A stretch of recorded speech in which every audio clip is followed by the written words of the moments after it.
Jai Prabhuji, we are concluding our journey of the reflection on the book Experimenting with the Truth with a chapter that will deal with the topic of individuality. The topic of the individuality, that is a very appropriate topic to conclude this journey with, because it's so essential in the message of the retroprogressive path.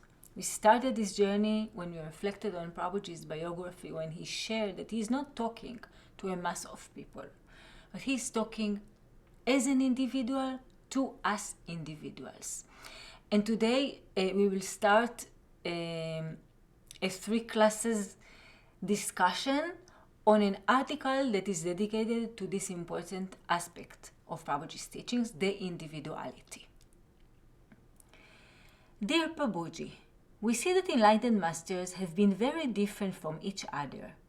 Could you explain how they retain their personality and share the teachings in such different ways?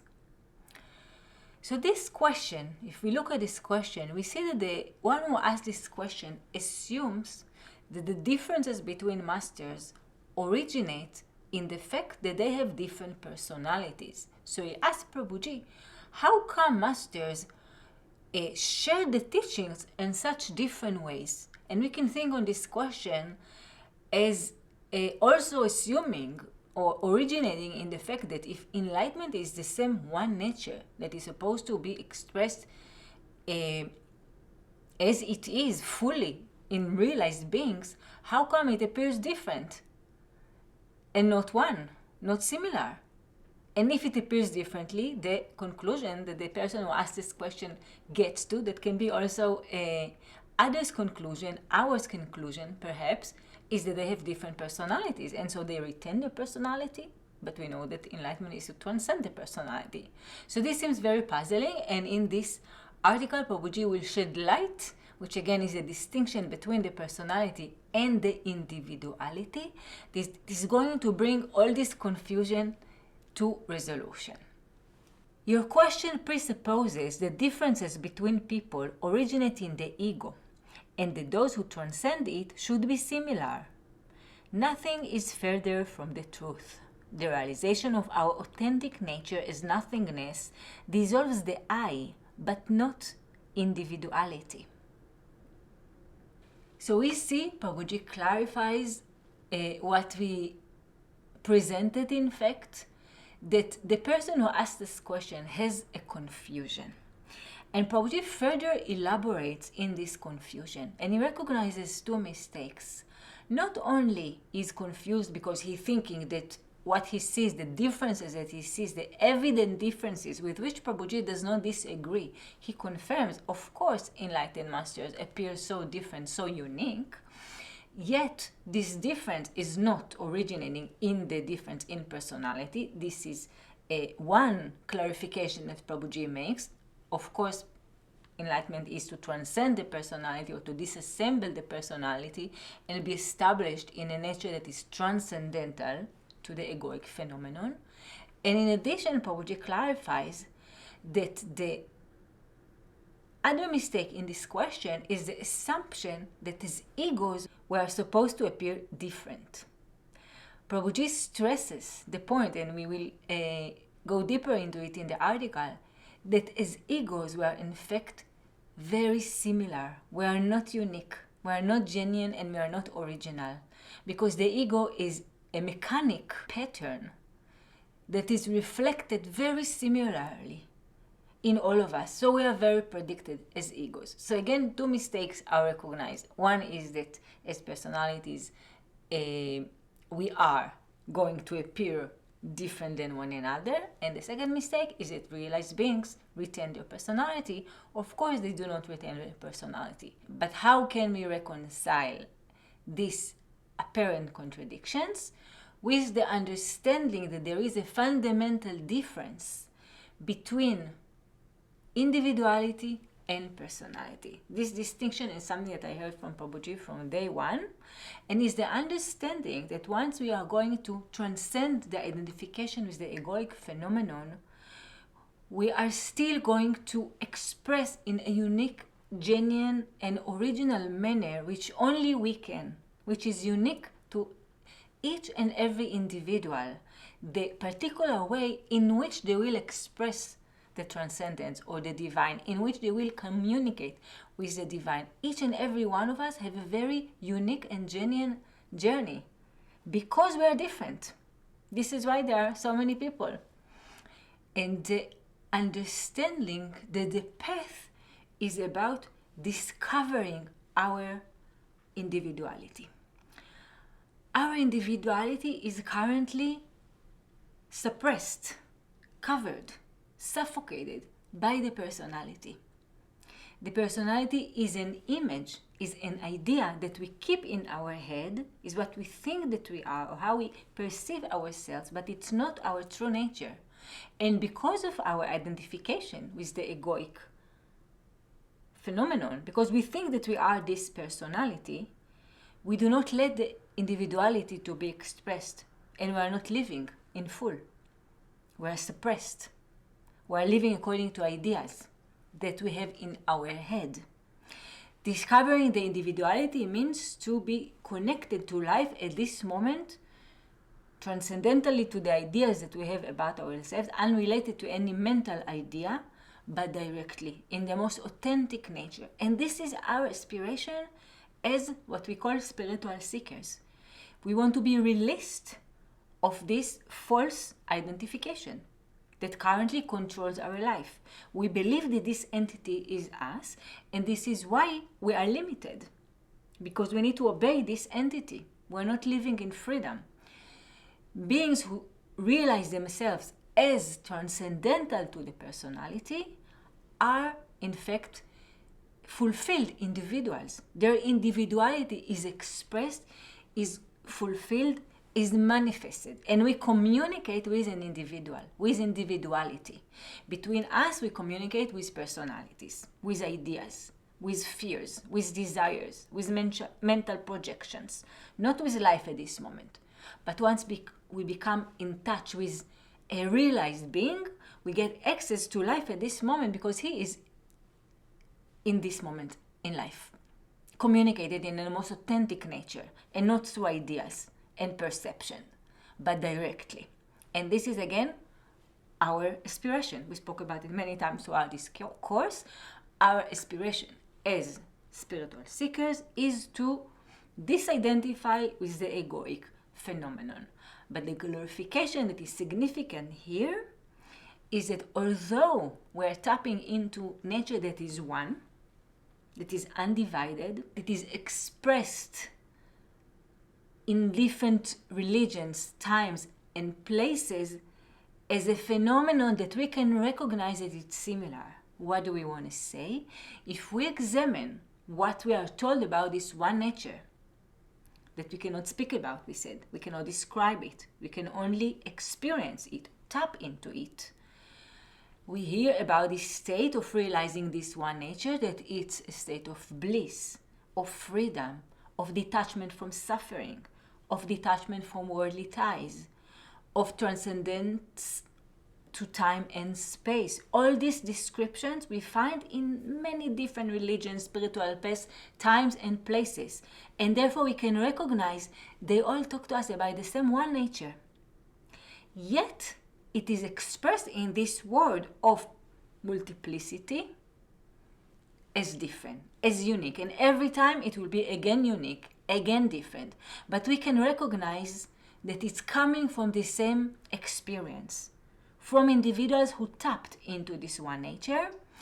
And in addition, we get the blessing of having so many windows, all these beautiful religions that originate in these individuals provide us windows through which we can connect with the same one nature. And we can connect to the religion that is most suitable for us according to our time, to our place, to our life situation, to our preferences, and to our individuality. But what is significant, that even if we connect to a specific religion, we want to remember that the idea of this religion is that we will discover our own unique and individual way in this particular religion. These individuals did not recommend to us to follow crowd, to appear like others, to be another follower of a particular religion, but to find our own particular way. So we can see, for example, Saint Francis, they did follow a religious path. He got an inspiration from Jesus, who was a free individual, but he discovered his own individuality. And so, after him, other people got inspiration and tried to follow, and some tried to imitate. But both Jesus and Saint Francis and all realized beings recommend to us, find your own way, your own song, your own individuality. Similarly, we can see Lord Chaitanya, he followed Vaishnavism that existed before he appeared on this planet. But he was a free individual as well. Some say God, some say realized master. Either way, it was an individual that appeared on this planet that for sure started a new religion, one can say, or did not follow other religion, another can say. We can word it in different ways, but the message that we are pointing to is that these individuals, that on them religions were established, or by their inspiration, urge us to find our own individuality, whether it is in a religious path or in any other way, to transcend the egoic phenomenon, to transcend the mechanism, and to discover our individuality. The more self-centered we are, the more we resemble the rest of humanity. The ego is mass-produced. It lacks originality. It reacts to different situations following the same acquired patterns of behavior. Only when we dissolve into the transcendental can our singularity be expressed. So here Prabhuji poses about the point that we mentioned before.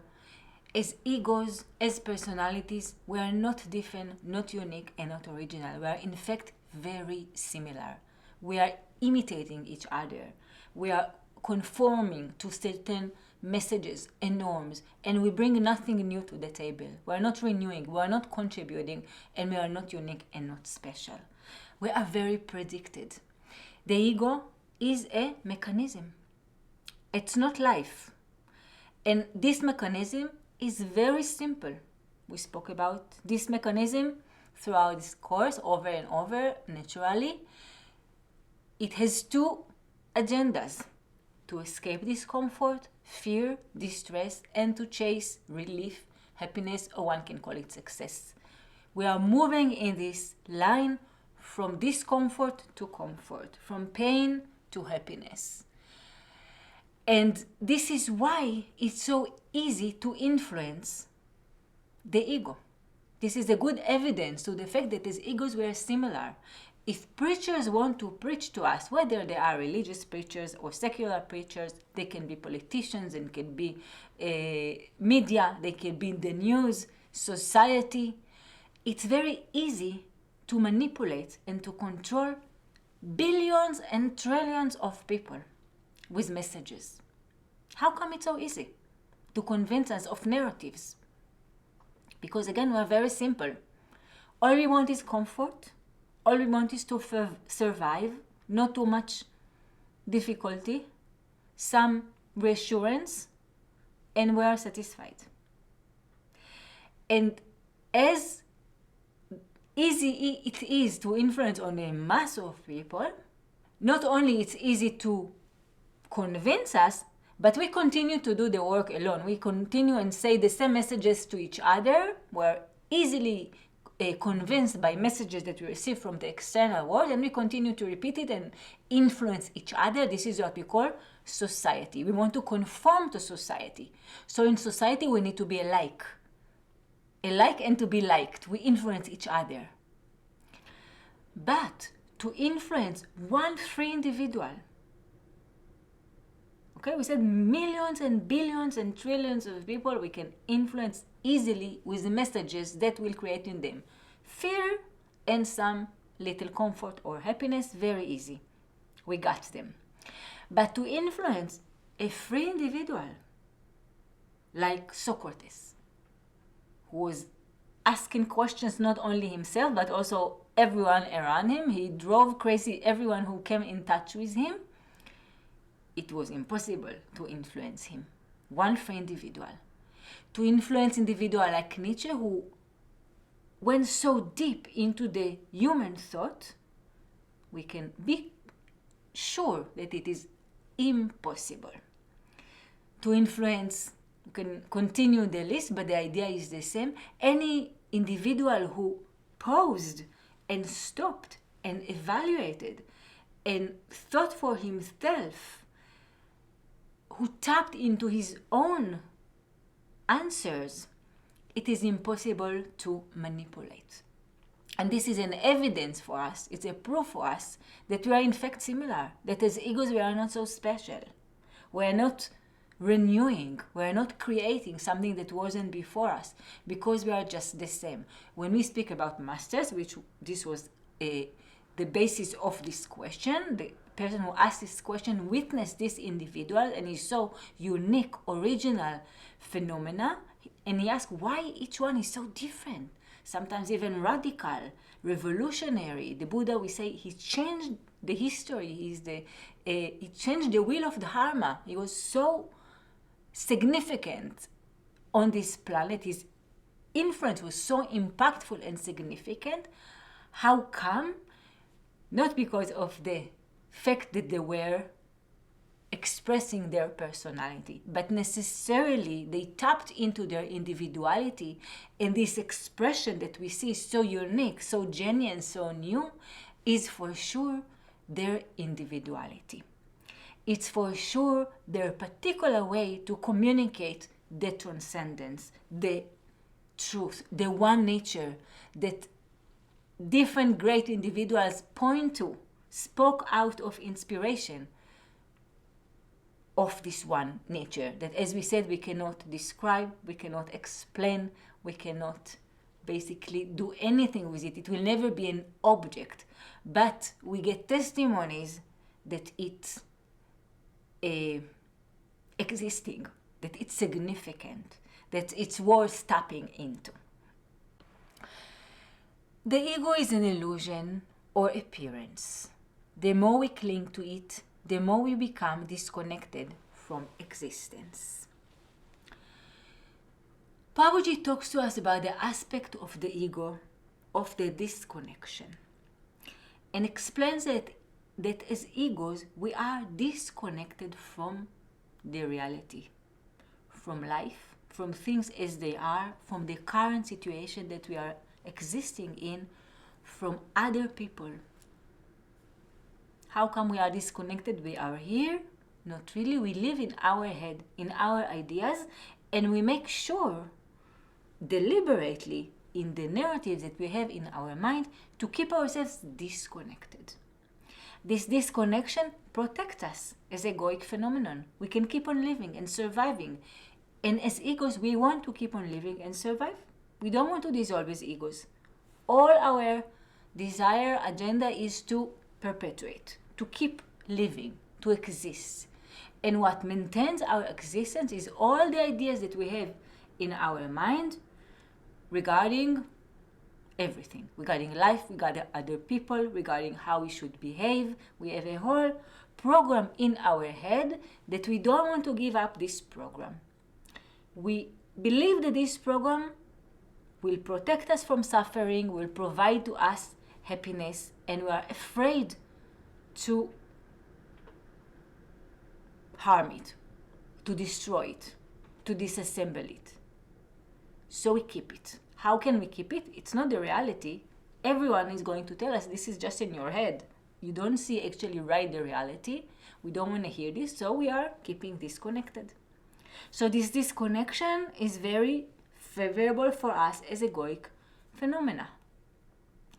The spiritual journey is to come in touch with life, is to examine not just the outside world, the outside messages, but also the internal programs that we are so convinced of. And this is what is going to keep us, to cause us to be less disconnected and more in life and more in reality, and will allow more of our individuality to be expressed. We will be more original, more genuine once we are more open to the situation. a good way to see this disconnection and the fact that it's essential for survival to disconnect is to look at animals.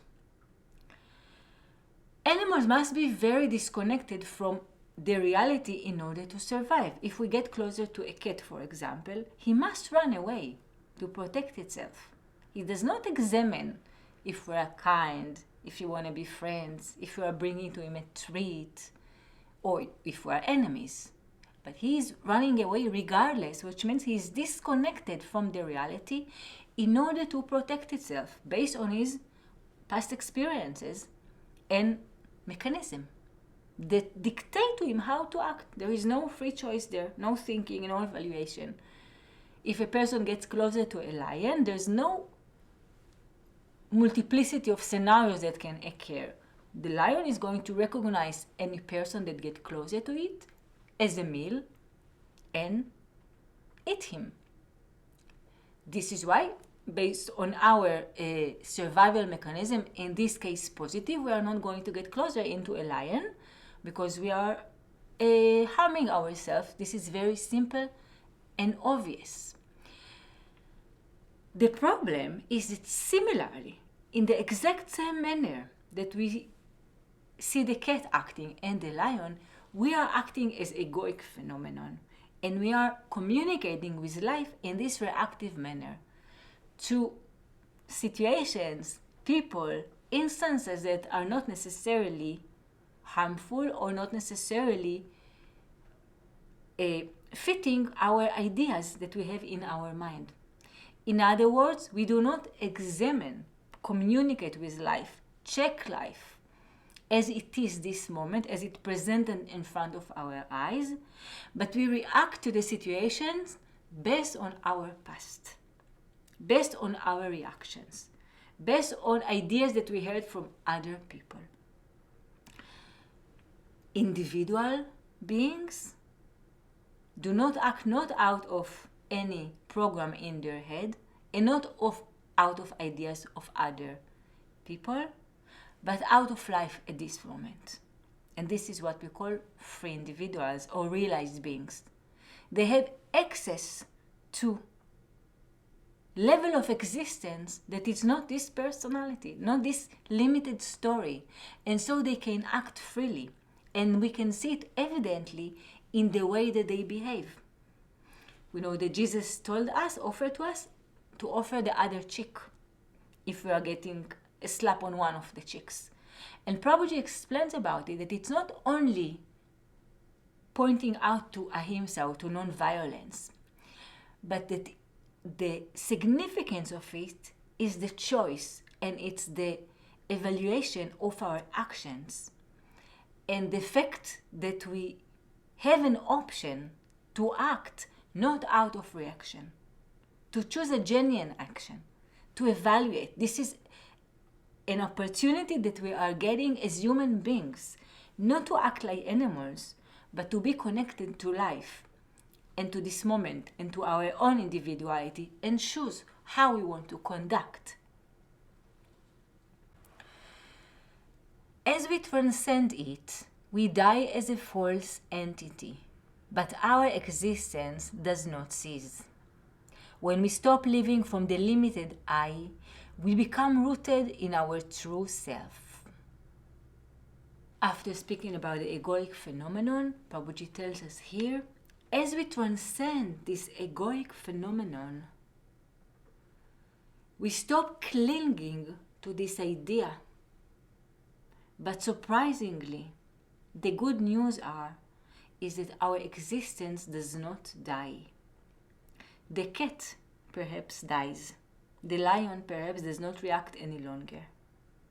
But we still live. We are here, apparently. After transcending the personality, disassembling this personality, this fear, these desires, this program that is working on its own without us being part of it, once we transcend it, we still have what to say. Not only we still have what to say, but then we will actually start to live. This is actually what Prabhuji tells us here. Once the egoic phenomenon is transcendence, finally the individuality that was suffocated, that was suppressed, that we didn't know it, started to express, started to live. This individuality is unfamiliar with us, once being under discovering of all these foreign elements that control our lives. And we might have hints with regard to its existence to this extent or another. In other words, we might know a little bit our individuality. Once in a while, it gets some expression because really it is us.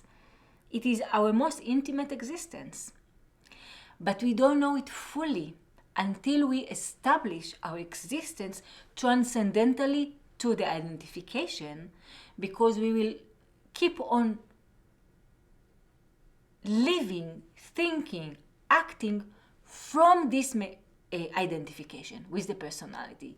In other words, what dictates our life is our story, is that we will look nice, is that we will not suffer, is that we will survive. And this is what is going to dictate all our opinions, thoughts, ideas, and actions. This little story, this little I. We cannot think freely as long as we identify with this personality and believe this is all our existence. Only once we are tapping into the transcendental, we can start to build our home, we can say, in a different existence, this is what Prabhuji describes as here in this word. These individuals found a new place to live from, the transcendence, the truth. The root is now not the story, but the reality, truth, God, life. We can call it in all kind of names. If we look at Arjuna in the Bhagavad Gita, we visited him a few times in this course. We spoke about the fact that Arjuna was very noble personality, very elevated, very spiritual, very kind, very brave. And when he talked with Krishna and justified his position and why he should not fight in a war that we know was a just war and that this was his duty, he did not give foolish arguments.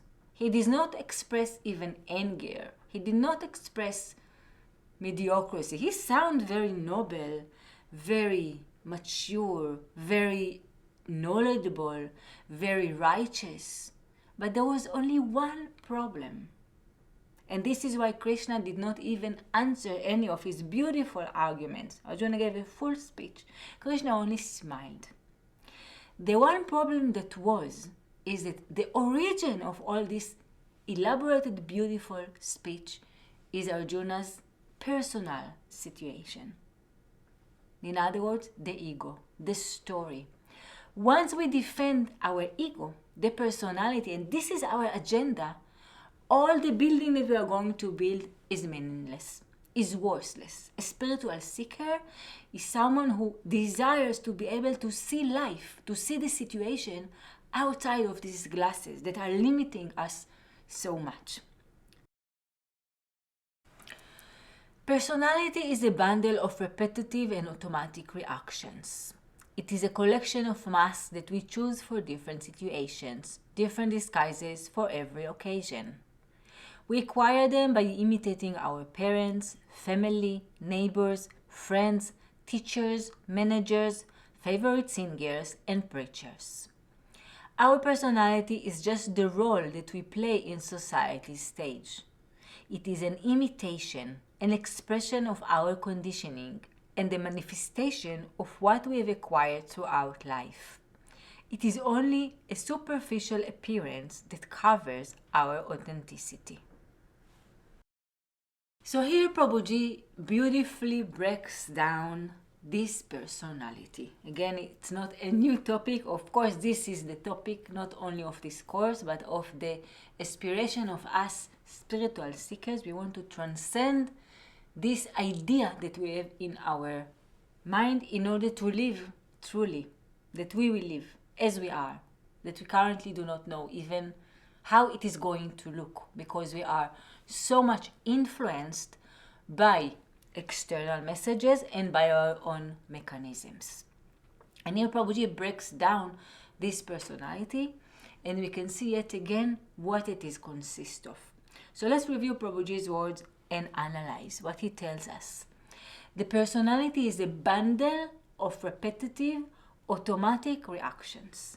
These automatic reactions are ways that we acted in particular situations in our far past, can be in the very childhood. Usually the most strong mechanisms are ones that we don't even remember how they were created, and that oftentimes we repeated them over and over again. In other words, it was our coping mechanism to deal with specific situations.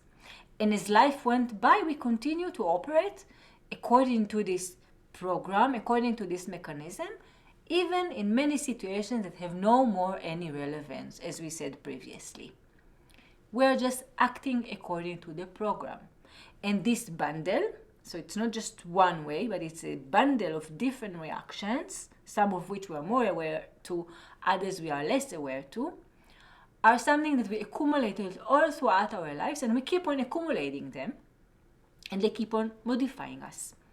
But this is a major aspect of us personalities. We act out of fear toward fulfilling desires based on this program. What is going to protect us from fear? What is going to provide to us relief, happiness? What else is this personality? Let's hear in Prabhuji's words. It is a collection of masks that we choose for different situations, different disguises for every occasion. We acquire them by imitating our parents, family, neighbors, friends, teachers, managers, favorite singers, and preachers. So in addition to this bundle of automatic reactions, this personality consists of different masks. We have different ways that we act.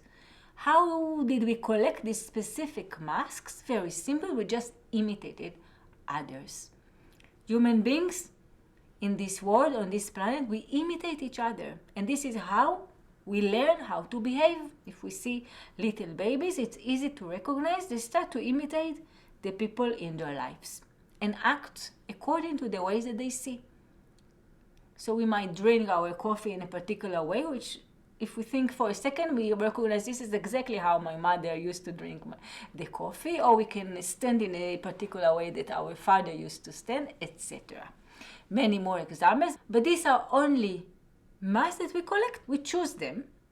And what else Prabhuji tells us here is that we choose particular masks for particular occasions. In other words, we are not one thing, solid, individual, that is not divided, but we are divided. We choose the specific program to the specific situation and the specific masks. And this is why we can appear so different in different situations, right? We can look at others and say, is this the same person I saw before? He acts so differently in different situations than how he acted before. And the reason, because we are divided as personalities, we were built from outside inward and not the other way around, not as an individual that is created from inside outward, which means out of his own will, his own intentions in an harmonious manner, but like some product that is made by others. And so we learn the personality is a bundle of automatic reactions. It is a collection of masks that we collected not just from parents and family, but also from friends, from the news, from politicians, from religious preachers. Prabhuji tells us all of them provide to us sources of inspiration for imitations. What else is a personality? Let's read. Our personality is just the role that we play in society's stage. It is an imitation, an expression of our conditioning, and a manifestation of what we have acquired throughout life. So this personality is just a role. It's a character that we play in society's stage.